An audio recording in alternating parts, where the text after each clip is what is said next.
Bismillahirrahmanirrahim. Assalamualaikum warahmatullahi wabarakatuh. Anak-anakku semuanya yang dirahmati oleh Allah Subhanahu wa Ta'ala, mudah-mudahan kita senantiasa dalam keadaan sehat, dalam lindungan Allah Subhanahu wa Ta'ala, dan tentunya apa yang kita pelajari menjadi ilmu yang manfaat untuk diri kita dan untuk orang lain. Pada kesempatan hari ini, Ibu akan menjelaskan tentang iman kepada qada dan qadar. Tentunya seperti biasa, sebelum kita memasuki pembelajaran, mari kita tadaruskan terlebih dahulu ayat-ayat yang berkaitan dengan qada dan qadar.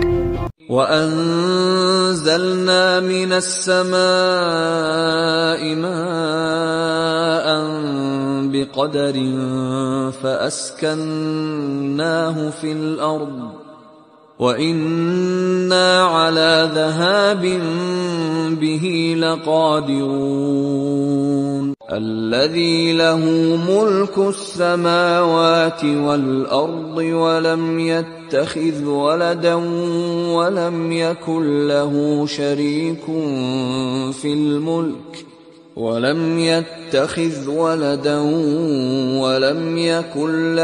شَرِيكٌ في الملك وخلق كل شيء فقدره تقديرا.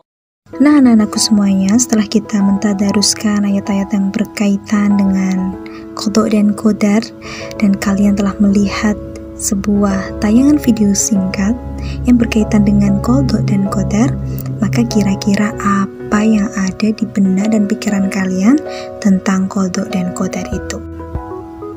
Nah, baik.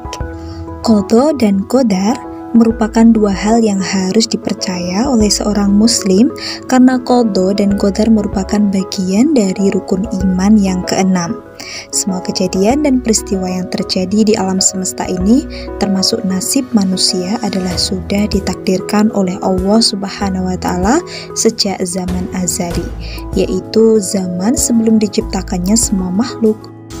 Menurut bahasa, qada berarti ketetapan atau keputusan, sedangkan qadar berarti ketentuan atau ukuran. Menurut istilah, qada ialah ketetapan atau keputusan Allah Subhanahu wa Ta'ala sejak zaman azali tentang sesuatu yang ada di alam ini, sedang qadar ialah ketentuan Allah Subhanahu wa Ta'ala yang telah berlaku atau telah terjadi. Dengan kata lain, qada adalah ketentuan Allah Subhanahu wa Ta'ala yang belum berlaku, sedangkan qadar adalah ketentuan Allah Subhanahu wa Ta'ala yang telah terjadi. Misalnya di dalam qadanya, si A tertulis akan menjadi orang kaya. Setelah menjalani hidup, dia benar-benar menjadi orang kaya karena itu adalah qadarnya.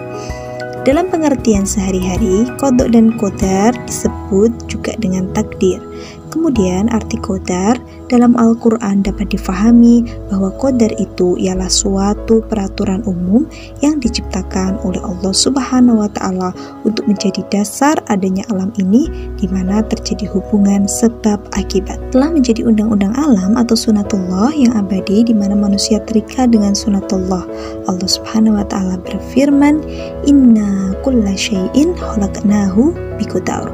Sesungguhnya kami menciptakan segala sesuatu menurut ukurannya. Begitu pula Allah Subhanahu wa Ta'ala berfirman, "Wa khalaqa kulla syai'in faqaddarahu taqdira."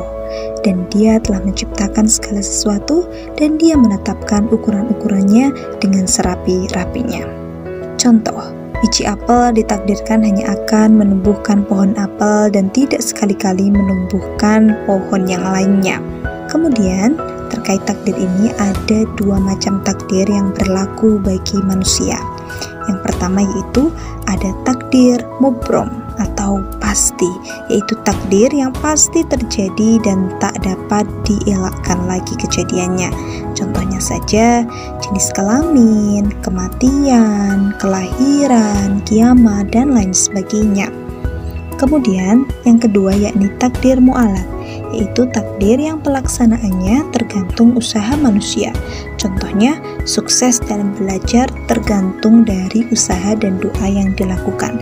Seorang yang ingin kaya, maka dia harus giat untuk belajar. Seorang muslim dalam kehidupannya wajib berusaha dan berikhtiar untuk mencukupi segala keperluan hidupnya. Begitu juga dalam usaha untuk mencapai kesejahteraan hidup di dunia maupun di akhirat, karena takdir dapat diketahui setelah terjadi. Dalam berusaha tidak perlu memikirkan takdir yang akan berlaku atas diri kita, sebab tak seorang pun yang tahu akan nasib kita kelak.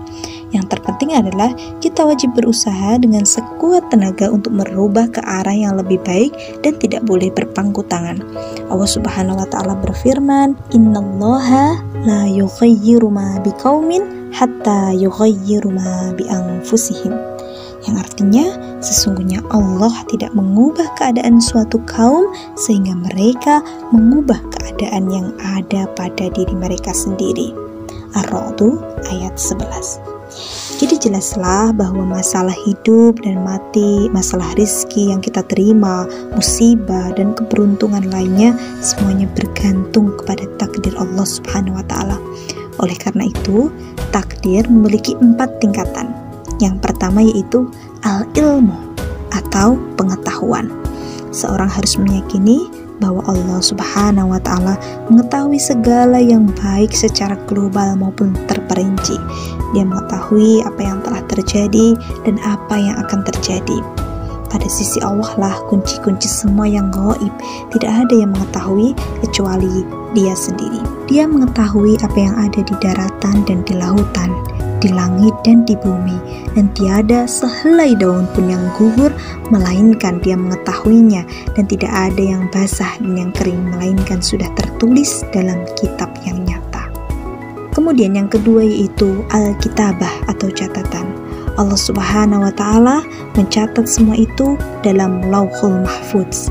Sebagaimana firman-Nya di dalam Quran surah Al-Hajj ayat 70, "Alam ya'lam annallaha ya'lamu ma fis samawati wal ardh. Inna dzalika fi kitab. Inna dzalika 'alallahi yasir." Apakah kamu tidak mengetahui bahwa sesungguhnya Allah mengetahui apa saja yang ada di langit dan di bumi? Bahwasanya yang demikian itu terdapat dalam sebuah kitab, Lauhil Mahfuz, dan sesungguhnya yang demikian itu amat mudah bagi Allah. Dan yang ketiga adalah al-masyiyah atau kehendak. Kehendak Allah Subhanahu wa taala itu sifatnya umum. Tidak ada sesuatu yang di langit dan yang di bumi melainkan terjadi dengan iradah dan masyiahnya Allah Subhanahu wa taala, baik yang berkaitan dengan apa yang dilakukan oleh zat Allah atau yang dilakukan oleh makhluknya. Hal ini sebagaimana firman Allah dalam Quran Yasin ayat 82. "Innama amruhu idza arada syai'a ayyaqula lahu kun fayakun." Sesungguhnya perintahnya apabila Dia menghendaki sesuatu hanyalah berkata kepadanya, jadilah, maka terjadilah ya. Kemudian yang terakhir yaitu al-khulqu atau ciptaan. Tidak ada sesuatu di langit dan di bumi melainkan Allah Subhanahu wa taala sebagai pencipta, pemilik, pengatur dan penguasa. Sebagaimana firman-Nya, "Inna anzalna ilaikal kitaba bil haqq fa'budillaha wakhlishu lahuddin." Sesungguhnya kami menurunkan kepadamu kitab Al-Quran dengan membawa kebenaran, maka sembahlah Allah dengan